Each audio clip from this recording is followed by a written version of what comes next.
Welcome to the Fresh Flow Podcast. I say I'm excited every time, but this one, in the few minutes leading up to this, we're already laughing our tails off. So this is going to be a really good one. Mitchell, I was thinking leading up to this one about sports teams. There's a reason. We're going to get into this probably early on in this. There's a reason I was thinking about sports teams. I was a Jordan guy back in the day, huge MJ fan. What sport and what was your childhood favorite sports franchise? Who'd you pull for?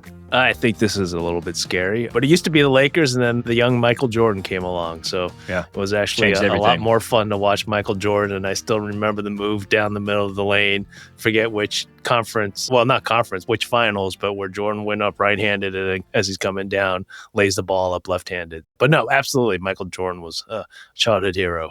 All right. And for our audience, we'll understand why we're talking about this in just a minute. So, Mitchell, you want to introduce our guest today? So, yes, I get the pleasure of introducing Thomas Corrado. He's a clinical director at Stony Brook and probably one of the most unique, rare, funniest people I know in our specialty. And I think we're definitely going to have fun tonight. Absolutely. Tommy, welcome, buddy. Mitch, Matt, thank you so much. Thank you really absolutely for the very flattering introduction. Really, really looking forward to this. I listened to all the other Fresh Flow podcasts, and now to be on one, it seems like I'm sitting in a room with greats. So really looking forward to talking with you guys today. Should we let Tom know that he's the only one person in the world that has listened to all all the podcasts? Yeah, no other kidding. than you if and you've me, listened Matt. to all of them, you are an N of one. So we owe you a thing. The threatening letters to my house. If you haven't, well, that's right. There's messages hidden in each one, and that's how I would find out where the treasure was buried or whatever it would be. We told you guys we're going to have fun on this one. So the reason I was asking Mitchell about sports teams is I was thinking about NBA teams and their breakaway warm-up pants and how they pop those off as they run to the table to check into the game. I think of Indiana and those candy cane striped pants. And I didn't ever expect to see that in a medical conference until AACD Perioperative Summit 2025, when your Fresh Flow guest today, Dr. Tommy Corrado, comes to the stage in full suit and then busts away with breakaway suit pants that he had crafted himself. There was a reason for it, and it is a tremendous story. So despite the humor that goes along with this, I think there is a lot of good stuff to uncover here. So Dr. Corrado, tell us why the breakaway pants. And then if you don't mind, share a little bit of your story and tell us about what happened to you back in the day and how it changed you. Absolutely. I was talking with you guys about, maybe you could do a talk one of the days at the AACD, and I thought about, what would be interesting, what would be compelling? And then something came to mind. It was accessibility in the OR. And when people are thinking accessibility, they're thinking block time. I got 30 cases to get into 15 rooms, whatever it's going to be. That's what people think of. At least I know that that's what the common perception would be, particularly in a meeting like that, for accessibility. So what I did is I go up, to just jump forward a little bit.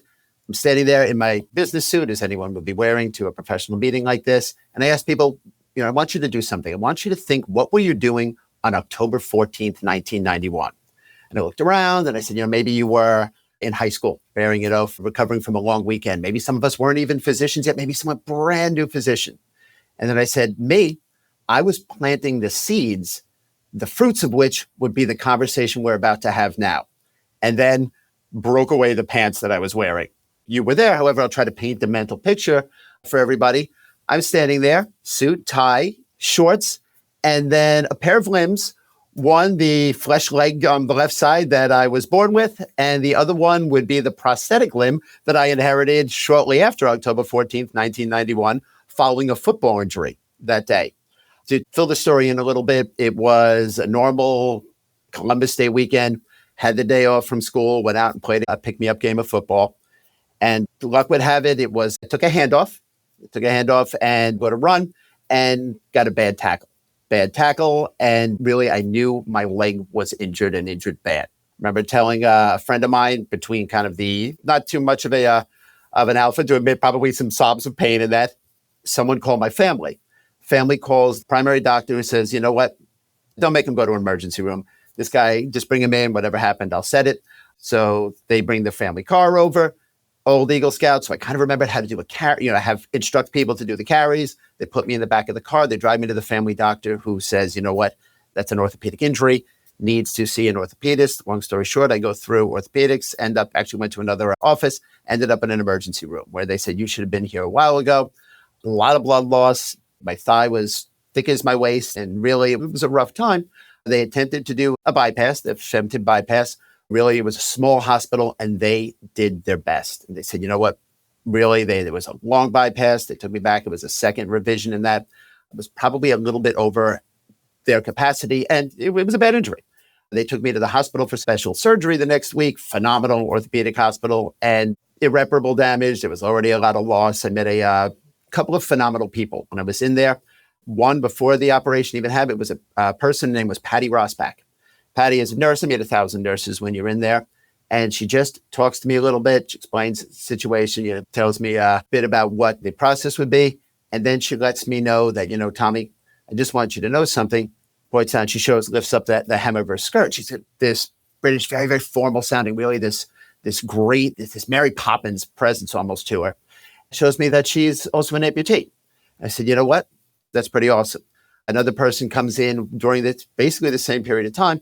Gentleman Lee says, you know what? Just want you to know, I've been there. We're going to get you through this.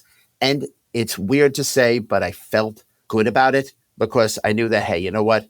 Whatever happened, I'm going to get through this. They ended up doing a through knee and then an above knee amputation. Stayed there for about another week or so and change. After that, did some rehab at home, got a prosthesis, ended up with phenomenal support. That was probably the thing that really made this. I got support from school, support from my family, support from everyone that I had met, and ended up going home with a probably changed direction in life and an idea for a great career, which was anesthesiology. Wow. My anesthesiology story can't even begin to touch that one.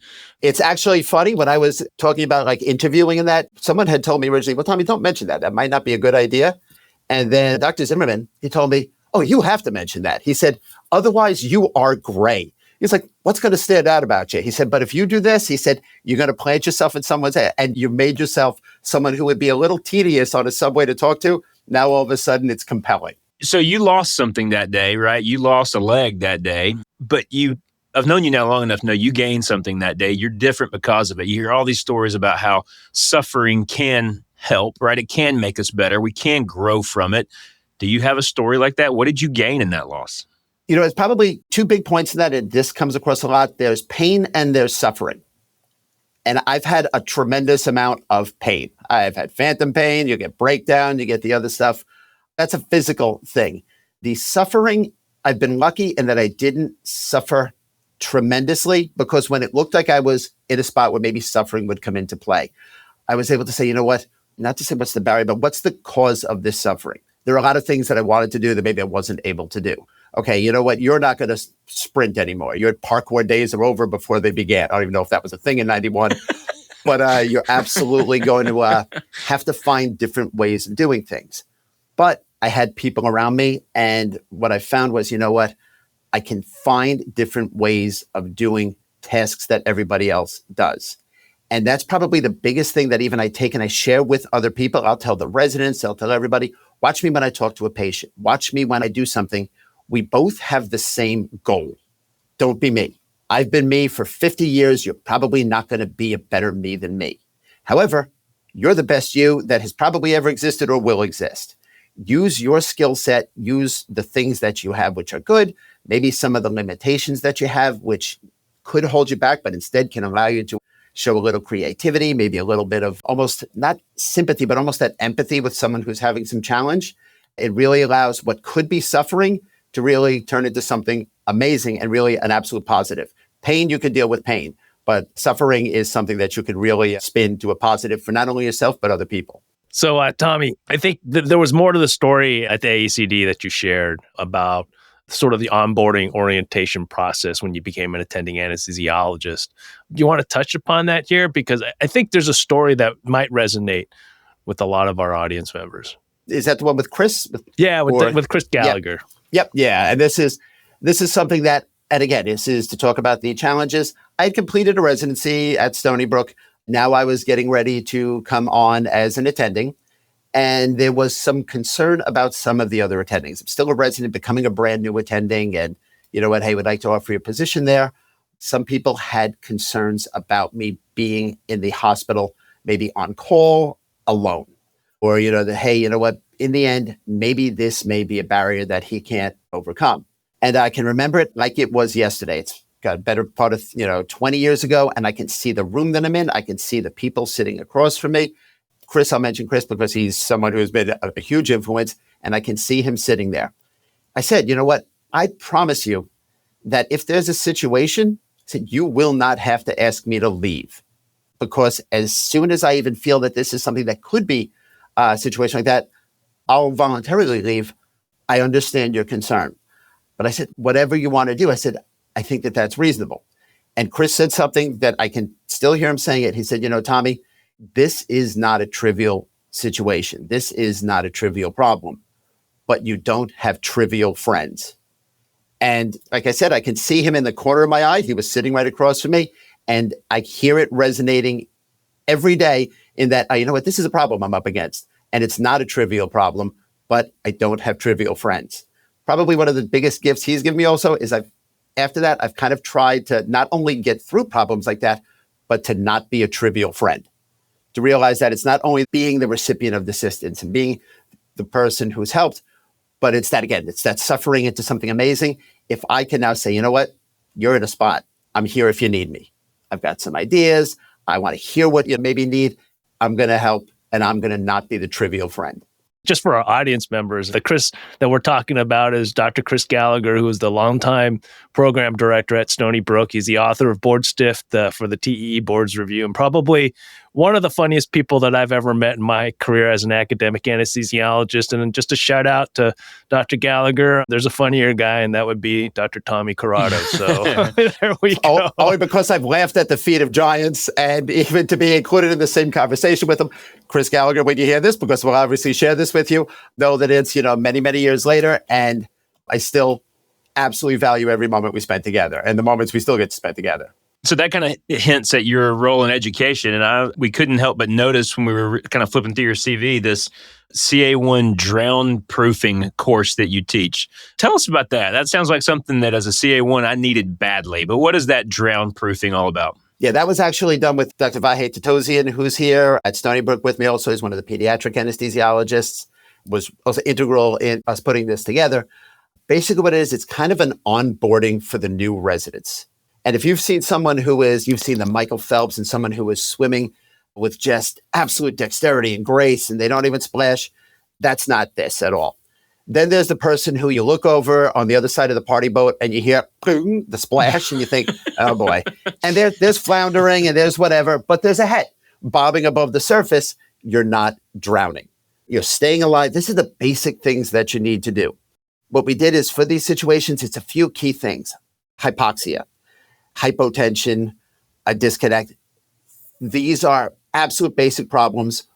We'll do them in the Sim Center. You go through them, and then how do you intervene? So it's that probably the number one thing is call for help. Call for help. Who do you call for help? I was telling them the first number that you call is 47481.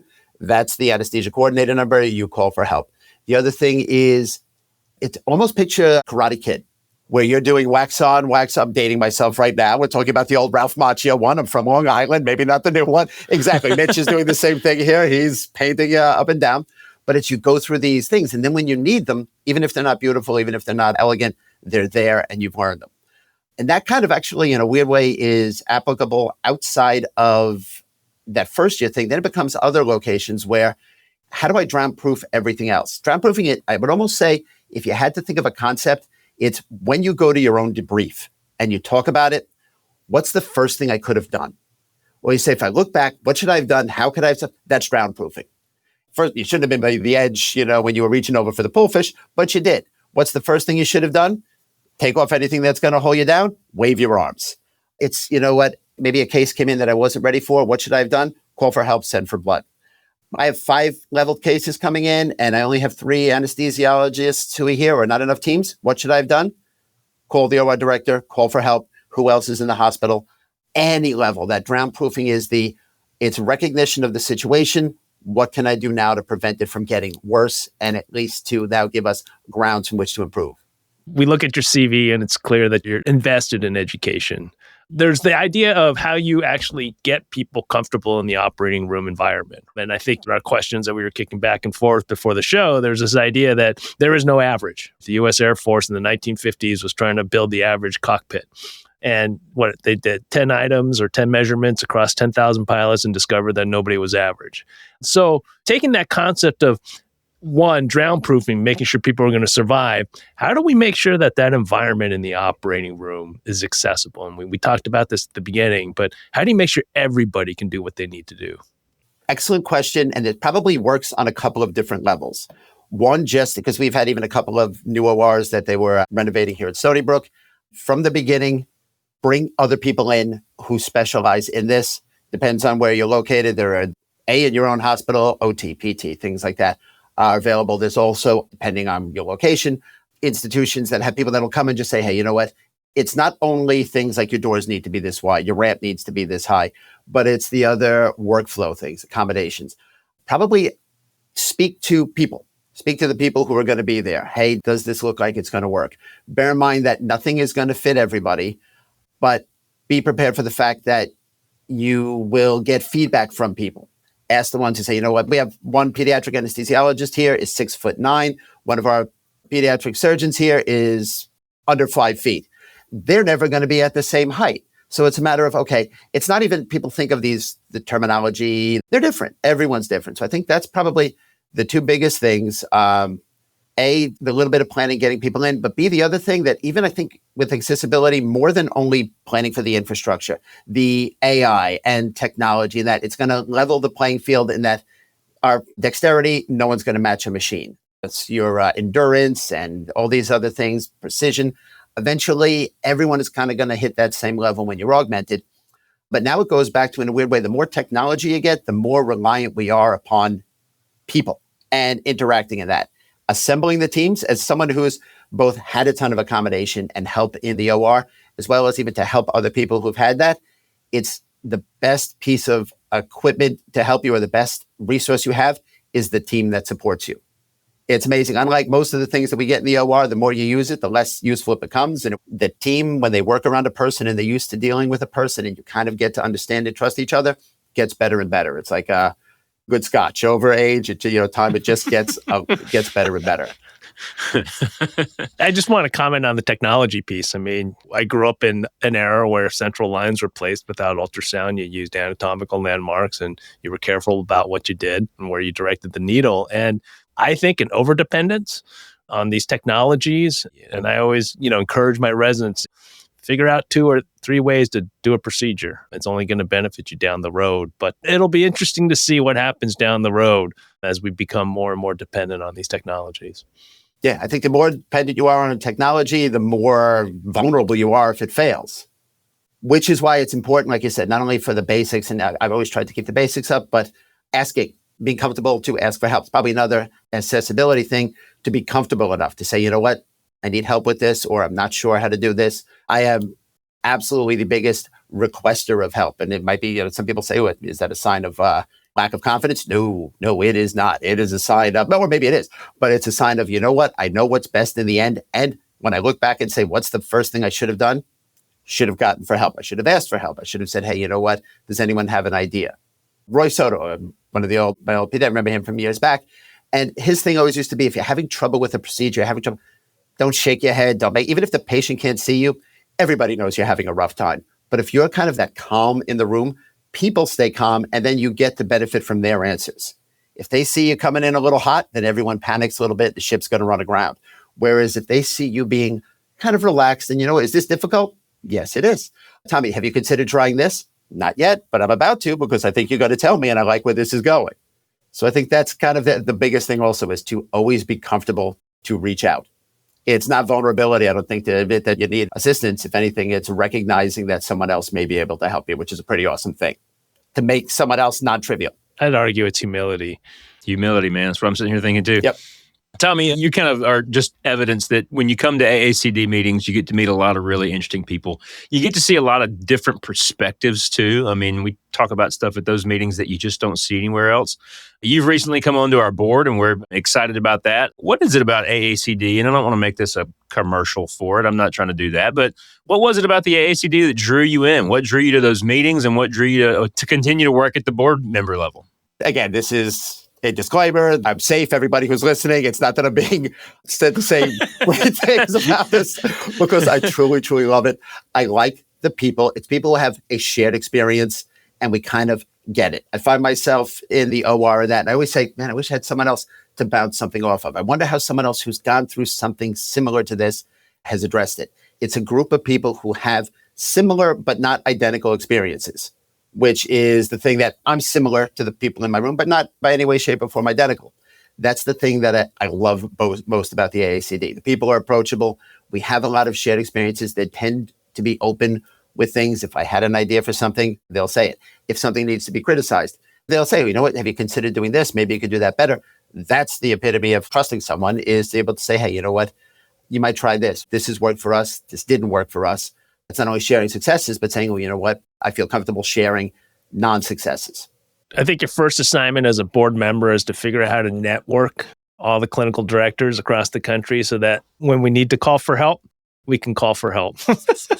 I would say I'm video conferencing everybody, and there's a non-zero chance that you may see Tommy without a pair of pants. If there is anything that's going to keep people engaged, keep them ready to go, I think that's it. Let's point out that you handmade those, right? Tell us about that. Like the Velcro is an issue. Is that what you're telling us? Absolutely. As Mitch, who I've spoken to you about, Helen Shea, the very intelligent, I don't want to say refined, but lovely, the girlfriend of many years, who is someone who professional in her interaction with people.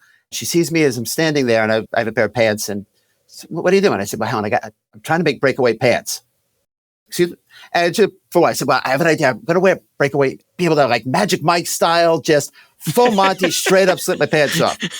And you could hear you're not going, you're going to do this, aren't you? And you could actually hear the conversation in her own head. When you go to Walmart, turns out they don't have ready-made breakaway pants in the plus size department. However, we were just saying, thanks to my grandmother who taught me how to sew back when I was in high school. I sewed my first Moses costume out of some beautiful brown wool. Then when I went and told the lady at the fabric store, she said, what are you going to make out of this? Are you going to make a lovely skirt or a lovely business suit? Why a 14-year-old kid would be making a lovely business suit? Not my question, but I said, oh, no, I'm going to make a Moses costume. And you could just see that subtle disappointment. However, if I would have told her, you know what, wait 40 years. And then the skills that I learned doing this, I'm going to be in front of a bunch of people and some really awesome professionals. And this is the seeds that we're going to plant, reap that harvest later on. I think the title for this podcast is going to have to include either the full Monty or not your grandfather's pants. So. I like the Magic It's technically reference. A half Monty. So, Tommy, in this podcast, Matt and I have this habit of building time machines. Knowing where you are today, understanding where you want to go, we started with the story of your younger self. You've talked about the people that have had an opportunity to talk to you. What would you, if you had the chance, tell your younger self on the Columbus Day? Got it. Well, you know what? First off, when I was jumping back, I would probably, and I owe an apology. It was 2 years ago at the ASA, and I wish I remember who it was, because I'm someone who's made mistakes in things that I'll say. And maybe I'll use terminology. Somebody say, tell me, are you disabled or are you differently able? No, whatever you call me, you call me. But if I've said something that someone finds offensive, I think the single greatest bit of education I ever got was, rather than saying, oh, you know what, I'm sorry that I said that, I didn't mean to. What he had said at his presentation was, thank you for trusting me enough to correct me. And it's such a powerful, powerful statement, because it takes what could be a negative and it instantly turns it into a positive. And you know what? I don't remember their name. I've probably credited them 100 times and I can't remember who it was. If this is you, know that I'm not taking credit for your work. I'm just getting it out there. I would probably tell myself, write that down. You're going to want to credit this person. You're going to want to footnote it. Then I would skip back into my time machine, probably go and seeing myself on that morning and say, you know what, Tommy? Take the handoff. A lot of people would probably say, different play. Don't do that. Take the handoff. You know what? Things have worked out well. You'll be okay. Take the handoff. Wow. You still take the handoff. Wow. Yep, still take the handoff. We're getting towards the end of our time here. I've said this on numerous podcasts. I hope our residents are listening. Just the mindset of overcoming challenges and how they can actually hone and refine you over time. But to that end, to the trainees of today, when you look at the future, right, we're doing back in the time machine. We got 1.21 gigawatts again. Jumping forward this time to the trainees out there, what's the exciting part of our specialty? And then what advice would you give to them as they're coming out of training and entering the field of anesthesiology? The exciting part of it, it's never forget what a privilege and an honor and how amazing it is to take care of a patient, to work with a great team taking care of these individuals. probably one of the biggest questions that people say to me is, Tommy, you like talking to people. You go, why did you pick a specialty where the person is asleep most of the time? And everyone chuckles. And I'll say, you know what? Look at what my job is. I said, I have to come in. I've never met a person before. Inside of a 3 to 5 minute meeting, I either have to get you to trust me, not only with yourself, but possibly with your child, loved one, the most valuable thing in the world. And that is such an uncomfortable situation potentially. And you know what? For us to have the opportunity to do that multiple times a day, that's amazing. The medicine, the AI will replace us in medicine. They'll replace us in technology. I think it'll be a long time before anything's able to replace us having those moments with people. That's probably what I would say to them. Remember them. Because when you go back and you're, lying on, family around you, holding your hands in your final moments before you shed your mortal coil, you're not going to say, my God, ChatGPT 4.0 was great, but ChatGPT 6.0 was even better. You should see, but no, you got to remember the stories like these. You're going to remember the moments where you weren't a trivial friend. You're going to remember those interactions. Those are the things that you can't pay for, but now that we're doing this, you get them for free, potentially almost every day. Amen. Amen. Well said, brother. Mitch, anything else, man? No, I mean, drop the mic there, right? Yeah, it's always a pleasure talking to you, Tommy. And as the past president of the AACD, I'm excited to see what you're going to do as a board member for the organization. And, even with these last couple of years that I've had the honor of knowing you and seeing what you've done, I'm excited. Yeah, likewise. Tommy, you're an inspirational guy, man. I'm so glad we did this, and I'm so glad we gave you the platform to come on, and I'm so glad you were just you. You inspire me every time. People don't realize a lot of times that we can see each other when we record these. We just release the audio, but Mitch and I have just been kind of sitting back and smiling. So thank you for coming on, and thank you for your story and for sharing it with us. Thank you for the opportunity and, for the chance to just come on and share with a bunch of awesome people. Awesome. Thanks, brother. All right, guys, that does it for this edition of the Fresh Flow podcast. We'll catch you next time. Thank you.